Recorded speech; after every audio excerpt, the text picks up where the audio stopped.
the mindset that you learn in this class is awesome. It leaves you in awe, like, holy dog shit, what just happened? Hey guys, it's Jake from Evolving Daily, and today we're doing an after-action report from a class called The Fight at Tactical Response. It's a force-on-force class, so let's go. Alright, so the class was the beginning of February 2017. I've waited on purpose to do a after-action report or review on it because there was still a lot of stuff rolling around in my head, and just didn't want to do it too quick and not get out all the things I wanted to, and I still won't. But so a lot of people think they're above training. If you're watching this, you're probably not one of those guys. But this, if you watch nothing more, this class it should be right up there. Going into it, I had a lot of preconceived thoughts about how a force-on-force encounter would go. You know, a guy comes up to you in a dark alley and you know, give me all your money or whatever the case. And this class, it was pretty intense. There was a lot of stuff you thought would happen didn't, but everything was very realistic. The scenarios weren't, you know, that you're in some super high crime area and there's 18 guys with guns and they surround you and all this stuff. It was everyday stuff. Going to the ATM, going to the gas station, going out to dinner, just average everyday stuff. And we did 12-ish scenarios, something like that. I'll have to go back to my book because I can't remember things. Okay, so the gear I took, it was the stuff I carry almost all the time. A Glock 17 up front, but today it's a shield, an empty shield, just in case I need to act something out during this or whatever. Glock 17 in a green force holster, an SOE 1.5-inch belt, my pocket med kit in the back, knife, keys, all that. So you get there day one at the Tactical Response shop, and you do your safety brief.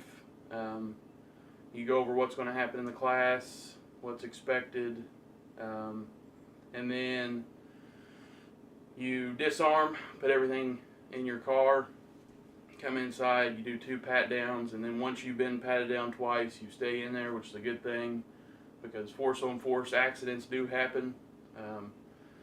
Not at Tactical Response, none that I've heard of, but other places they do happen, that somebody comes back from a break, has a hot gun, and pow.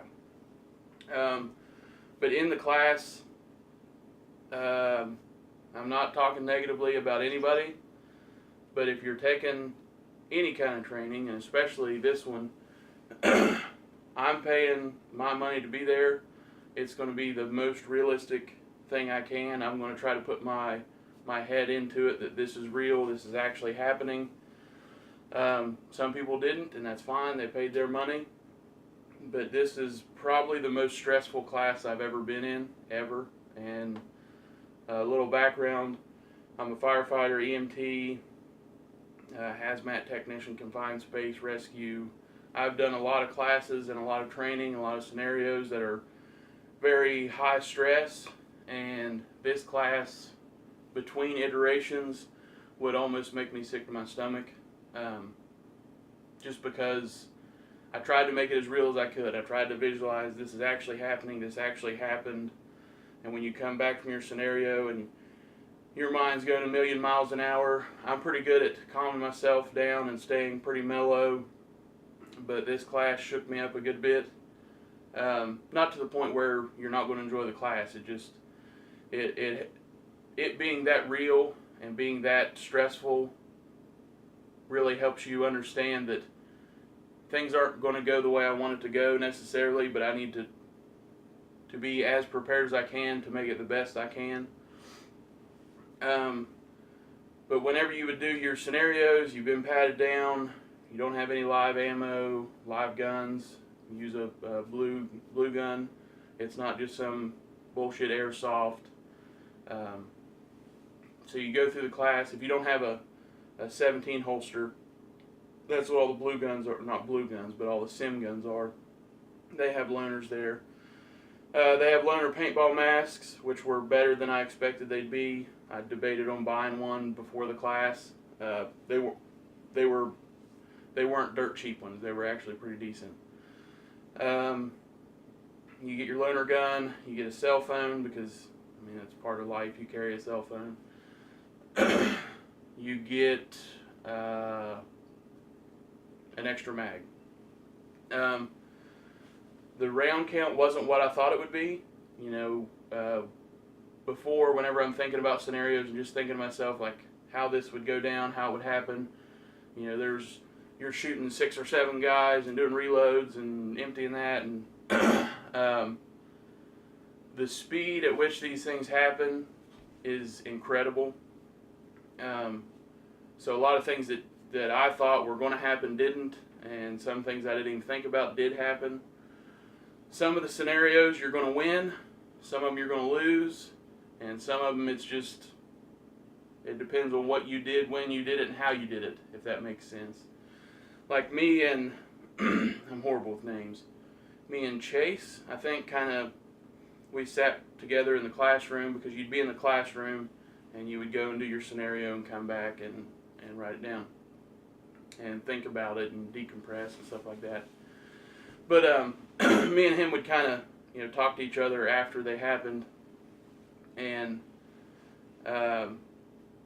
it was, you know, and even to this, you know, 2 months later or whatever, you would be thinking about, you know, scenario 6. I was walking through here and then it all went down, or I noticed something, and it was literally, you talk to different people in the class, and if you had seen it and took 2 extra steps before you were like, holy shit, something's going on here. If that was the case, maybe you got shot, or you got drawn on, or somebody assaulted you.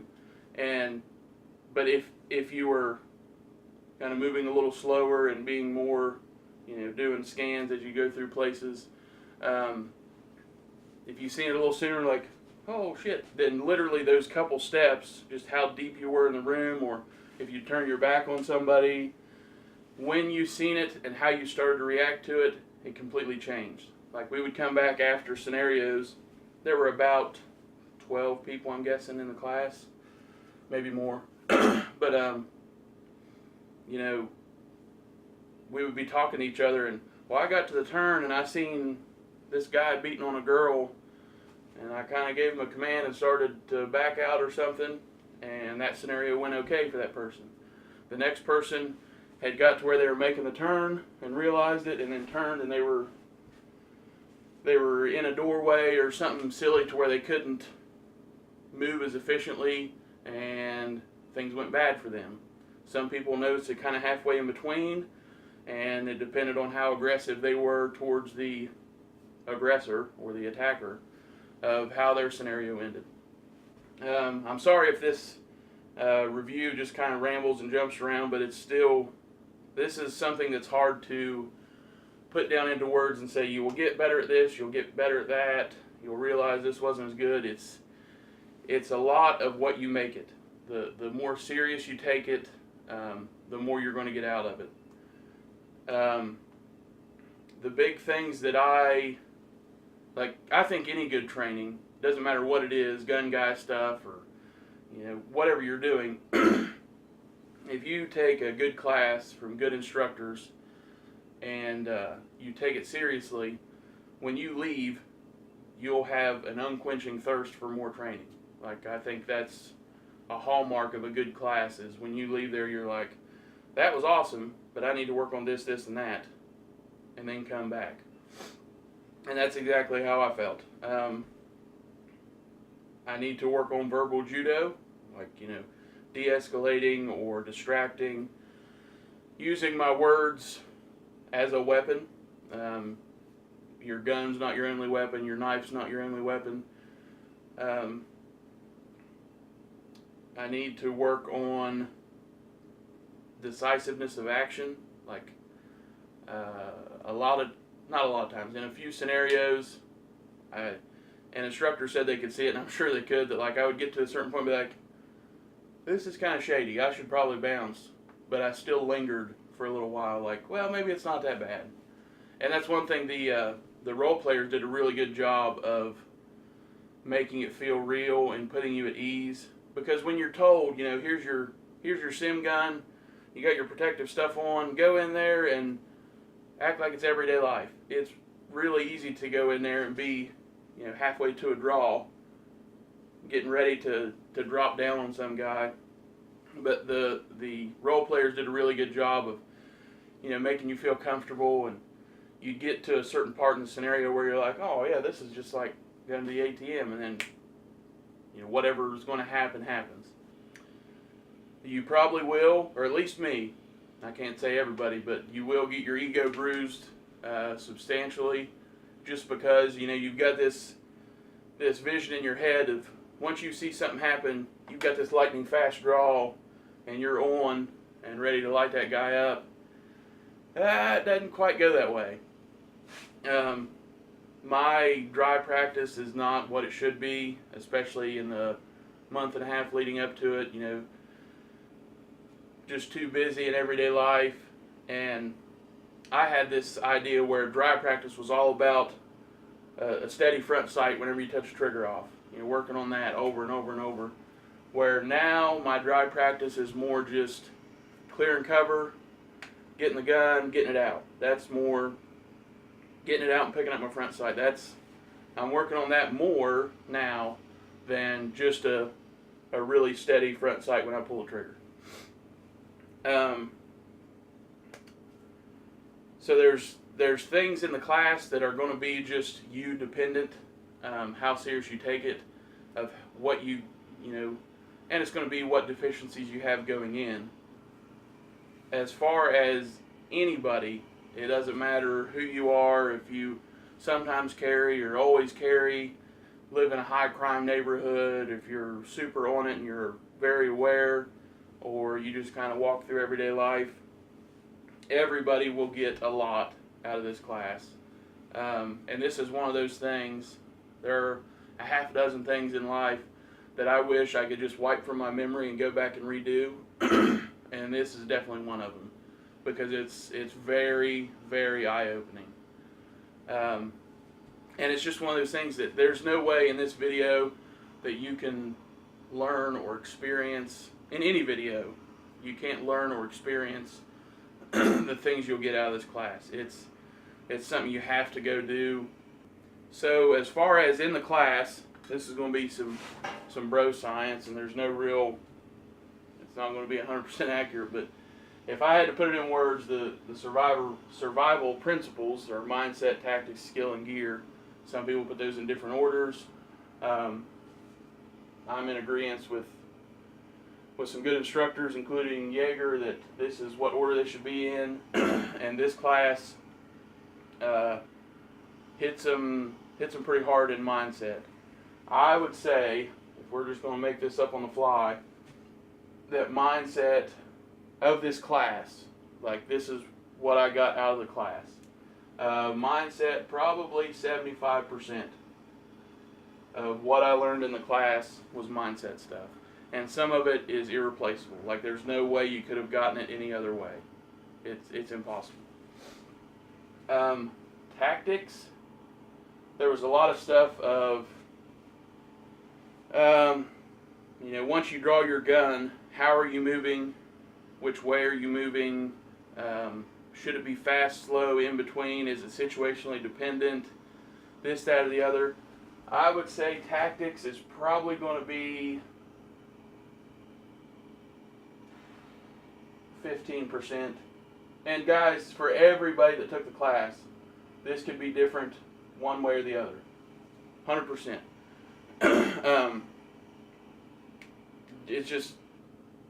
It's what kind of mindset you're in while you're taking the class, your training before, which I'm very low on the training totem pole. So mindset 75, tactics 15%. And I'm not saying the tactics that were learned weren't awesome. It's just that there was so much mindset stuff, like little things that I can't even really explain. And then skill and gear, probably 5% apiece. And I'm not saying that the things that I learned in skill and gear aren't really important, because they are. The mindset was just that much more awesome. Like, look up the definition for awesome. People use it all the time. The mindset that you learn in this class is awesome. It leaves you in awe, like, holy dog shit, what just happened? So the tactics was a lot of how I should move after this happens, or even before you draw, or even tactics for when you don't draw your gun. Skill, it's not so much that because I don't, there's nothing about me that this is in a bad way. This class, you don't, guys, I don't know how to say it, and this is not meant in a bad way at all. This class isn't really a class that you're taught things like, you do this way. It's more that you learn things about yourself and your environments and stuff, of how you should react, and it's totally a you thing. Like if there's a white knight scenario, some guys are like, fuck it, I'm bouncing. Some guys, I've got to help them as best I can, either before I get out of here or while I'm getting out of here, things like that. That probably doesn't make any sense, but it's not a nuts and bolts class. Like, they're not move your thumb this way to get more this, that, or the other. It's teaching you by letting it happen to you, and that's probably the best way this could have happened. And the tactics, they're not all gun stuff, but anyhow, skill. The skill stuff was more a proving ground than a teaching situation. Like, let's say the skill of drawing and pressing out. It's not so much that in the class they were teaching you how to do it, but letting you take the way that you think you should be doing it and realizing that it needs work. Or some guys probably in the class learned that, yeah, that works. The way I'm doing it, the way I'm clearing and drawing, it's good to go. Mine needed adjusting, and still needs adjusting, and needs a lot more practicing. So the 5% of the skills that I would say, it wasn't a teaching, like, you're doing this wrong, you need to do it this way. It was just letting you see that, I think I've got it figured out, this is how I need to be doing this. And you take the class and realize, I'm probably not able to clear my cover with one hand because I had a fumble during class. So there's a reason why they're teaching you in fighting pistol, a precursor to this class, that you need to clear with both hands, get your pistol, and then go. Gear, again, it's a proving ground. It's not so much that, the class isn't teaching you, you need to be carrying this, this, and that. It's letting you go through a real life situation and realize that, yeah, this worked, yeah, that didn't work. If you've ever been in doubt of having we'll call it a less accurate front sight, like a big dot or something like that, this is what'll make or break you. I was about like this on big dots, because I shoot them well, not great. They are faster, but is it really that big of a deal? Because I can press out 100 times in a row and find my front sight every time quick. Well, once you're in a physical confrontation, like literally people with hands on you, and you draw out, it's a different ball game. And sometimes all I could see was a glimmer of that big dot, like just a shard of white out there. Okay, I'm on, bang. And guys, the 5% of skill and 5% of gear, that's not saying you don't get a lot out of the class as far as skill and gear. It's awesome training for that stuff. There's just so much mindset. If you take the class seriously, I think 100%. Even if you've had a dozen classes and you practice a lot, I think if you take the class seriously, your mind is going to be a little scrambled after it. It took me a couple weeks just to kind of get a grasp on everything that happened. So, whenever I got done with day 2, I wrote down what training I want to take next. And again, this, a good class, it will make you want to take training. Like, man, I got to start putting money together to get another class in. It made me want to take active shooter and medical, and I think that's about on par with what they recommend after the class. One big thing that I think Jay said during the class was they can't keep you from dying, but they're going to do everything they can to keep you from being killed. And guys, don't take anything I say from this like you need to be paranoid and have 8 guns and 3 reloads and be walking around like all jacked up all day. No, and they're going to reinforce that in the class. You can't live life like that. You'll burn out. But you need to be aware enough that you see something coming before it happens, and then you can flip that switch to like it's go time. Like now I do all the things that I need to do. It's an intense and eye-opening class, and everyone, it doesn't matter who you are, how old you are, young you are, if you carry, don't, whatever, everybody can benefit from it. Everybody. It's a great thing to vet these 2 things. Well, actually, all of it. It's a great thing to vet everything. Like, you're going to show your weaknesses. And it's not, guys, this isn't a class where people are going to stand around and be like, ha ha, you're stupid, you shouldn't have done that. Everybody has a reason for what they did and why they did it. And the instructors understand that, and they're like, well, you did this because you probably thought this way, right? And like, yeah, well, now that you've done it and seen how that worked out, do you think you might have should have done it this way? Like, yeah, 100%. I dig that up. All right, guys, so one thing that, I said this vets, what you do, how you carry, how you act. Gear is literally the bottom one. Like, focus on other things first. You can make your gear work probably for now a little bit until you get the class. Green Force, here's an extra rig. Green Force, this is what I carried in the class actually. Their holster's awesome. Worked flawlessly. Some people did realize they had issues with the holsters they were carrying. SOE belts worked perfect, worked great. Did some one-handed stuff off of it. My medical kit that I carry, I'll probably tweak it a little bit, but nothing groundbreaking. Knife, keys, all that stuff.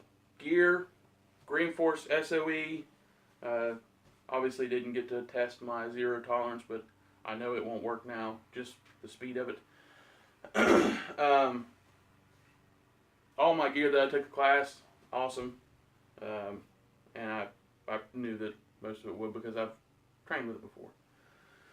Alright guys, if you somehow stayed around this long, you probably need some kind of medication. Class was awesome. I don't care how super fast cooperator you think you are, you can benefit from this class. Even if you don't carry a gun, go take the class. It's the mindset alone is worth it. Calvin and Jay, awesome. Thanks for teaching the class. The role players, thanks guys. You did an awesome job. James, thanks for forming tactical response and letting people come down. I'll put a link below. Go take the class. It's awesome.